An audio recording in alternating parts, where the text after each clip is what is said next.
What's up, YouTube? Sparks Comics here, your Marvel and indie comic collector. It was a big new comic book day this week. I'm going to show you my pulls for the week and also some other issues that I picked up this week.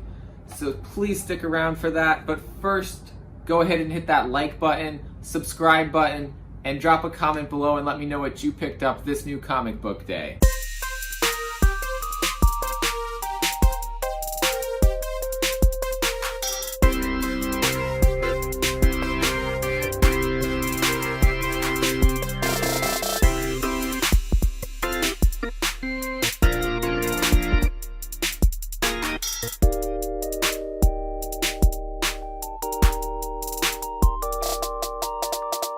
All right, welcome back, everybody.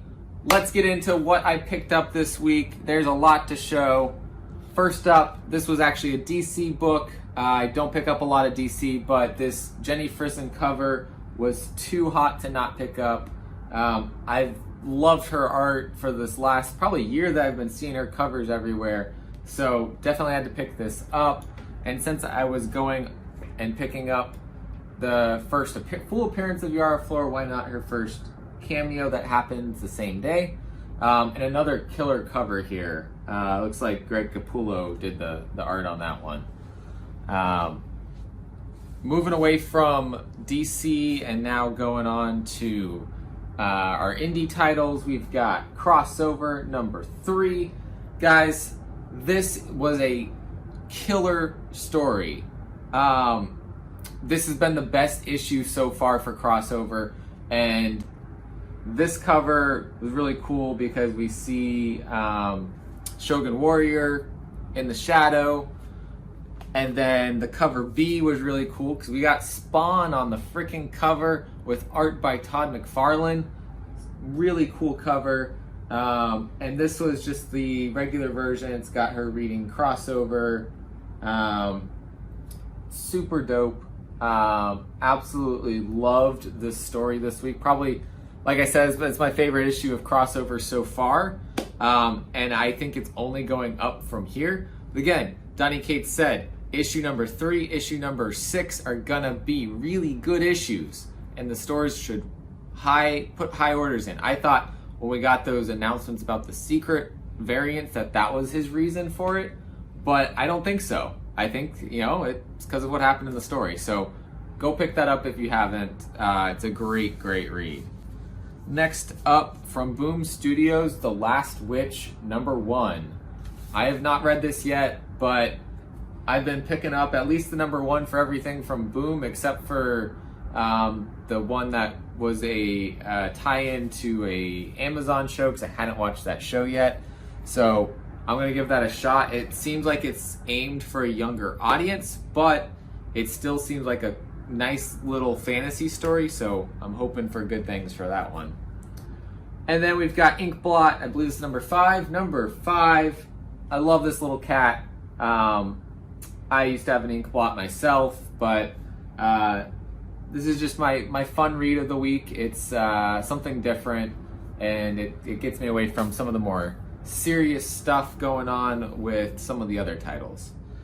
Last one, we've got Firepower number 7. So I believe this is I think this is the start of a new story arc. So I love where this is going. I hope Firepower continues for 100 issues longer. I love that this story exists. So very happy that it's continuing as it is.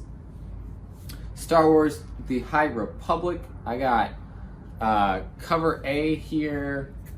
I also picked up the cover B, which features all of these different Jedi on it. We did not get to meet these guys, so maybe in a future issue we will. And of course, got that Stephanie Hahn's beautiful artwork, Yoda, and Avar Kriss, one of the Jedi Masters. So very happy. I did read it. Maybe I'll do a full review later, but I liked it. Wasn't my favorite thing with Star Wars, but I liked it. It was good to see this new era, see what's going on in this time period. We only got a glimpse of all of that, but there's some things, and I'll do a full review so I can talk about what was good, what was bad about it. But again, I'm just happy to see a different time period of Star Wars that's not focused on the Skywalker era. It's really nice. It's a refreshing thing going on there with Star Wars. I picked up this. It was free. It was the Eternals behind the scenes edition. Looks like we have some concept art in here. I don't know. It's free. Picked it up. Why not, right? We've got Return of the Valkyries #1. So tie into the King in Black, so I figured pick it up. I'm not getting every tie-in now. I decided to cut some of them, but this is one that I wanted to definitely be reading just because of the fact that it seems like maybe they're going to do something with Sentry in this one. So happy to see what's going on in that one. And then I didn't realize I pulled two of this one, but Guardians of the Galaxy 10.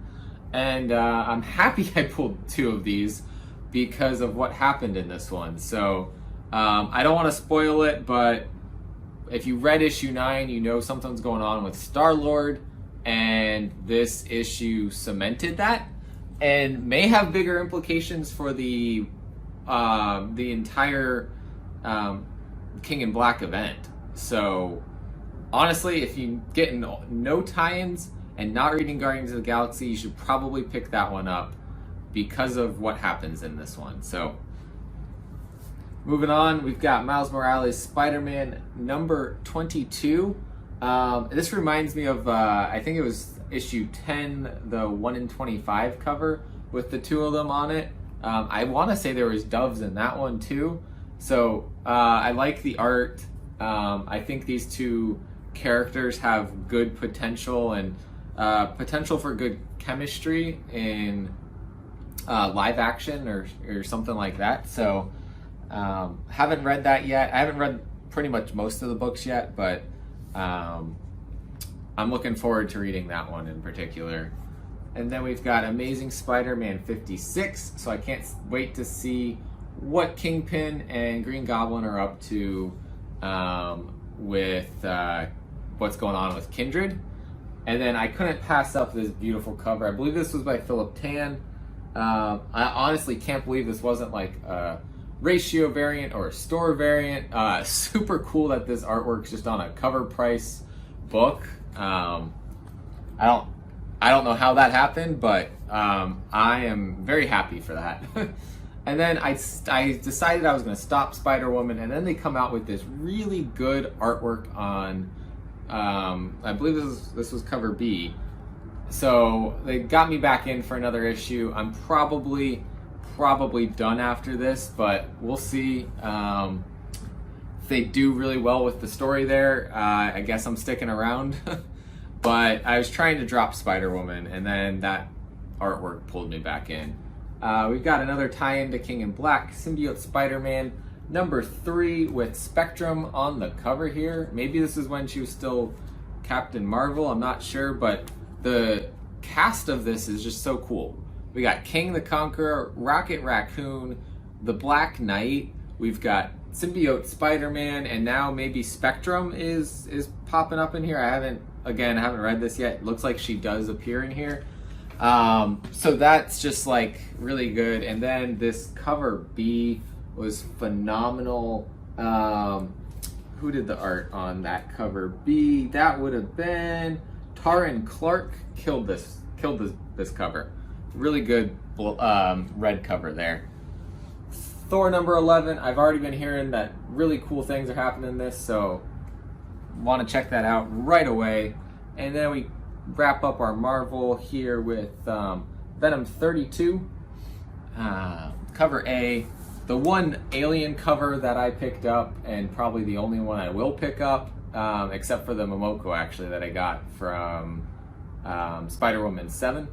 But this is just super dope mashup there. And then I've loved all of these Stegman covers where it's kind of that zoomed in look. So we know Spider-Man has been playing a big role in Venom's story recently, so cannot pass that up. And lastly, I didn't know what cover I wanted for the Eternals. I want to read it, and I wanted something with good art. I was just gonna get the cover A, but they pulled a different cover for me. And so I went back and looked, and I found this Okazaki variant. And he's a newer artist for Marvel. I know he's a Rest Tiger. My brother on the Spine Ticks has been collecting Okazaki art. This is maybe still within his first 10 covers at Marvel. So I figured, why not get that one? Pretty cool. It's a 1 in 25 variant, and it was $10. Figured, why not? But they know that the number of books ordered for Eternals are, 1 in 25. Hey, whatever. I thought about getting the Boss Logic one because he's a pretty cool guy. He's been in the Instagram community for such a long time. But that one was a little bit more money, so Okazaki won out on this one.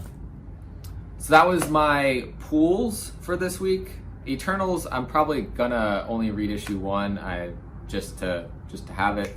But I picked up some back issues from multiple stores today. So I picked up Ironheart number 2, 3, 4, 5 here, and then Ironheart 7. So I'm going in and trying to complete the Ironheart run. That was what I could find today. I may have to go online to get a couple of them, but I'm getting close to filling out that run. I got Ironheart 1 recently from an auction, so super cool.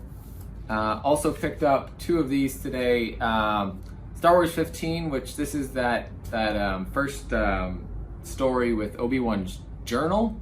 And so this was his time in between, I guess this would have been during the time in between episode 3 and episode 4. So since we're getting an Obi-Wan series, I figured why not pick these up? Can't hurt. Also found Dr. Aphra 32, which is her origin. So shout out to Universe X for posting about this. I think that was this morning. And then I came across 2 copies of that. I just love this cover too. So moving on, we got Shuri number 5 and number 7, which has Miles and Miss Marvel on it. And I thought this might be Ironheart on here, but I'm not sure. It looks more like it's Tony Stark. But either way, I figured, especially with number 7, we're looking at the young characters in Marvel. In the MCU, they're gonna be the hot characters for the future and books to collect. So I'm picking up those types of books when I come across them. We also got Free Comic Book Day Firepower and Free Comic Book Day Invincible. Figured why not?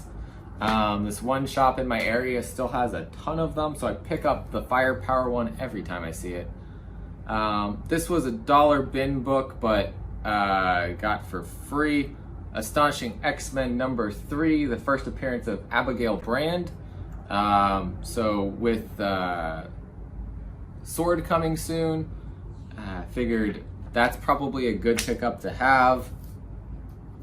And then 2 more copies of the Unstoppable Wasp number 1.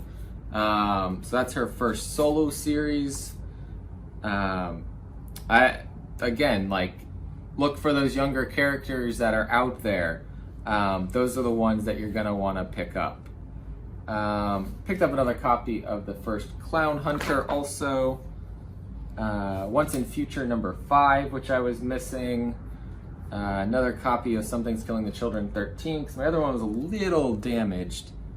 And then this is a new book actually, Scout's Honor number 1. I figured why not just give it a read for the first issue. Probably not going to continue after that, but unless I really like it. And then some other finds today.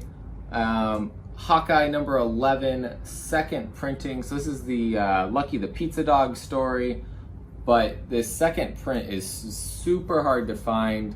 If you look online, I think on eBay, there's not really any copies of this, or if there are, there's very few, and they're pretty jacked up in price. This was a pretty decent price. The shop I found it at had it sitting there for a while at a higher price. They finally reduced the price, so I went for it.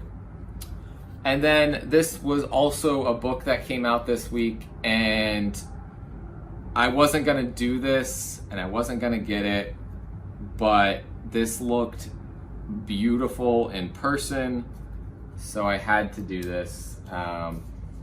Crossovers, I believe it's either a 1 per store thank you or a 1 in 100 secret variant, something along those lines. But it's a stunning foil cover. It's the 90s again, guys. We got foil covers, but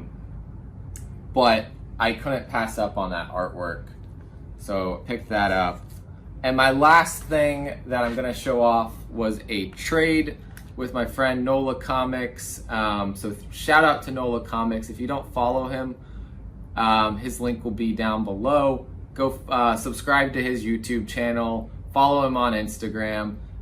We did a trade. I gave him some Something Is Killing the Children variants that he was looking for, and I got one of my books that is on my goal list for the year, ASM 316, that first cover appearance of Venom, and it's a newsstand. So guys, 1 out of 6 of my goal books for the year has already been checked off on day 6 of January. Super happy, guys. This is just one of those books that I kept putting off getting, and then it started heating up, and so I was like, I gotta get this now. I gotta get it before it gets way beyond the price that I would want to pay. And Nola saw it was on my list. He had it. Wasn't one of the books he was set on hanging on to. And so we've worked out a trade. Things that he was looking for, and I was obviously looking for this. So this is just, yeah. One of my grails, essentially.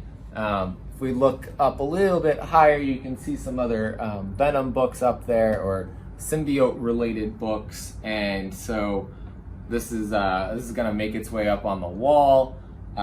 It's one of those books that, yeah, it just means a lot to be able to have this book finally. Also, you see the pop up there. That's this cover in pop form. So definitely something that I've been wanting to have for a while. So super glad that I have it now. Thank you guys for listening to me ramble on about all the books I picked up this week. This was a huge week. I know based on the past couple FOCs, we should be getting some light weeks coming up soon. So I think all of our wallets will be happy, and all of our, all of us that read all of these books will be happy because we'll catch up on reading everything. Guys, thank you guys for watching. Always remember to collect what you love, and see you next time. Don't forget to go check out the 250 subscriber giveaway, and have a great week, everyone.